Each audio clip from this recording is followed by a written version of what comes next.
Hi guys, आज के इस वीडियो में मैं आपको बताने वाली हूँ control A to Z shortcut की का यूज।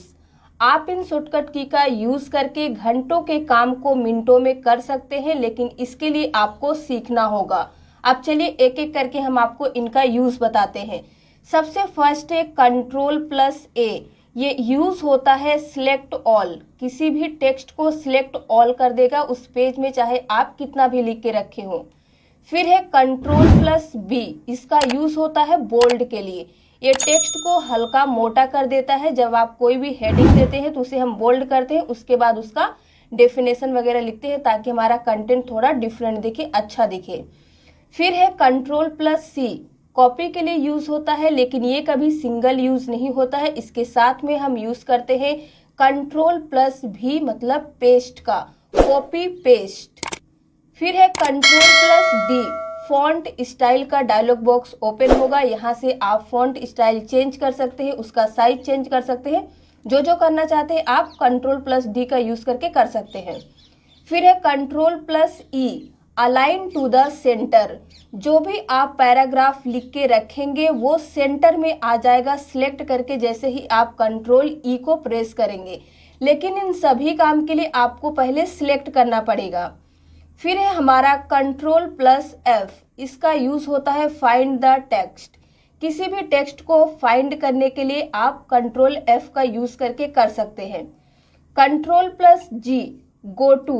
ये आप एक पेज से दूसरे पेज में जाने के लिए या एक लाइन से दूसरे लाइन में जाने के लिए हम गो टू का यूज करते हैं। फिर है Ctrl+H।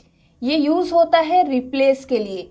सपोज आपने जमशेदपुर लिखा है, अब आप उसे चेंज करना चाहते हैं झारखंड में, तो आप क्या करेंगे, पहले फाइंड करेंगे और रिप्लेस के जगह पे झारखंड लिख देंगे और रिप्लेस ऑल करेंगे, तो उस पेज में जहां जहां जमशेदपुर रहेगा वो झारखंड में बन जाएगा। फाइंड, गो टू, रिप्लेस, ये आपको तीनों एक ही डायलॉग बॉक्स में मिल जाएंगे, लेकिन तीनों का शॉर्टकट की अलग है। कोई भी प्रेस करेंगे तीनों चीज आप एक ही जगह से कर सकते हैं। फिर है हमारा Ctrl+I। ये यूज होता है इटैलिक के लिए। इसका मतलब हल्का टेक्स्ट इस तरह से तिरछा हो जाता है। Ctrl+J जस्टिफाई के लिए यूज होता है Ctrl+J। जैसे कि आपने एक पैराग्राफ लिखा है, एक लाइन यहाँ से, एक लाइन यहाँ है, एक लाइन यहाँ है। अगर आप जैसे ही सिलेक्ट करके Ctrl+J प्रेस करेंगे तो ये क्या होगा, जस्टिफाई हो जाएगा। तीनों लाइन एकदम बराबर हो जाएगा। इस तरह का आपका पैराग्राफ बहुत अच्छा सुंदर दिखेगा। आप जरूर इसका यूज कीजिएगा। फिर है Ctrl+K। हाइपर लिंक के लिए कंट्रोल के यूज होता है। किसी भी पर्टिकुलर वर्ड से कोई फाइल, कोई लिंक को अगर आप अटैच करना चाहते हैं तो यूज कीजिए Ctrl+K। Ctrl+L align your content to the left. जैसे हमने देखा सेंटर, तो ये क्या करेगा, उस कंटेंट को लेफ्ट साइड से अलाइन कर देगा। Ctrl+M paragraph indent. Paragraph indent का मतलब ये होता है कि जैसे कि अगर आप किसी भी पैराग्राफ के आगे कोई इमेज वगैरह ऐड करना चाहते हैं तो आप Ctrl+M का यूज करके कर सकते हैं। ये सबसे ज्यादा आपको देखने मिलेगा न्यूज़पेपर में। जैसे आप न्यूज़पेपर पढ़ते हैं तो इस साइड पे क्या होता है, एक इमेज लगा रहता है, यहाँ से पैराग्राफ लिखा रहता है, फिर यहाँ से लाइन स्टार्ट होता है, तो ये बेसिकली Ctrl+M से ही होता है।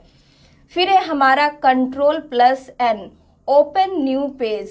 अगर आप किसी भी फाइल पे काम कर रहे हो, Word, Excel, PowerPoint, Ctrl+N press करेंगे तो उसका एक न्यू पेज ओपन हो जाएगा। हमारा अगला शॉर्टकट की है Ctrl+O। इसका यूज होता है ओपन फाइल। सपोज आपने कोई फाइल ऑलरेडी बना के रखी है, आप उसे ओपन करना चाहते हैं तो प्रेस कीजिए Ctrl+O, आप उसे इजिली ओपन कर सकते हैं। Ctrl+P ये यूज होता है प्रिंट के लिए। आपके सामने आएगा प्रिंट का डायलॉग बॉक्स, वहां पे आप पेज सेटअप कर लीजिए, कितना पेज चाहिए, कितना साइज चाहिए, किस पेज में चाहिए, और उसके बाद आपका प्रिंट हो जाएगा। फिर है Ctrl+Q clear the indent paragraph. अब मतलब जो हमने Ctrl+M से इंडेंट लाया था उसे क्लियर करने के लिए आपको प्रेस करना होगा Ctrl+Q। फिर है Ctrl+R align your content right side. मतलब जो आपने लेफ्ट साइड में या सेंटर में लिख के रखा है, अगर आप उसे राइट में करना चाहते हैं तो प्रेस करना होगा आपको क्या, Ctrl+R। कंट्रोल प्लस एस ये यूज होता है सेव के लिए, मतलब कोई भी फाइल को सेव करने के लिए हम कंट्रोल एस का यूज करते हैं। फिर है control plus T hanging indent, इसका मतलब ये होता है कि एक लाइन तो आपका जैसे यहां से लिखे तो यहीं से रहेगा, सेकेंड लाइन से ये टेक्स्ट इस तरह से हटने लगेगा और यहाँ पे आप इमेज वगैरह जो भी ऐड करना चाहते कर लीजिए, ये भी आपको ये न्यूज़पेपर में ही देखने को मिलेगा।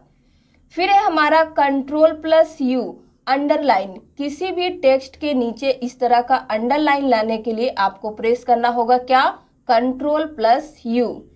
Control plus W close document, किसी भी डॉक्यूमेंट को क्लोज करने के लिए हम प्रेस करते हैं control W. Control x cut के लिए यूज होता है, लेकिन ये भी कभी सिंगल यूज नहीं होता है, इसके साथ में भी आपको यूज करना रहता है कंट्रोल प्लस भी पेस्ट का। अब एक चीज समझ लीजिए, कॉपी और पेस्ट में और कट पेस्ट में क्या डिफरेंस होता है।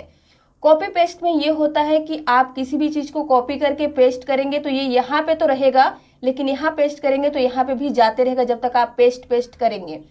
लेकिन जब बात करें कट और पेस्ट का तो क्या होता है, यहाँ से आप जैसे ही कट करेंगे यहाँ पेस्ट कीजिए, पेस्ट करते रहिए, यहाँ तो आते रहेगा, लेकिन ये वाला चीज यहाँ से हमेशा के लिए हट जाता है। यही है डिफरेंस कॉपी पेस्ट और कट पेस्ट में।